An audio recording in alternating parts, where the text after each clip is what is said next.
बहुत मुश्किल लगता होगा आपको सिंपल इंटरेस्ट का ये सवाल। अरे नहीं है बंधु, आप कॉन्सेप्ट ही नहीं जानते। किसी बैंक की साधारण ब्याज की दर 10.5% से 18% हो गई। टाइम 4.5 साल से बढ़ाकर 7.5 साल हो जाता है। कुल साधारण ब्याज में 1250 रुपए की वृद्धि हो जाती है। तो फाइनल साधारण ब्याज ज्ञात कीजिए। यही हुआ है? आप बोलोगे यस सर। यानी कि ब्याज की दर भी बदल दी, समय भी बदल दिया, प्रिंसिपल आपने नहीं बदला मेरे भाई, है ना। तो सिंपल इंटरेस्ट किसके प्रोपोर्शनल होगा? रेट परसेंट गुणा टाइम के। ये कंसेप्ट है। आप यहां पे ना ब्याज का रेशियो निकाल लो मेरे दोस्तों। देखिए ब्याज की दर पहले कितनी थी? 10.5%। अब 18% होगी। आपको रेट और टाइम की गुणा करनी है। पहले समय कितना था? 4.5 साल।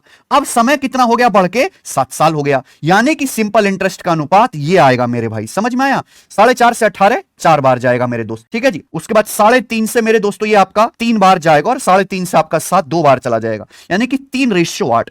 यानी कि पहले सिंपल इंटरेस्ट अगर 3 था तो अब 8 है। बोला कुल सिंपल इंटरेस्ट में 1250 रुपए की वृद्धि हुई। सिंपल इंटरेस्ट बढ़ा कितना? 365 यूनिट हो गया।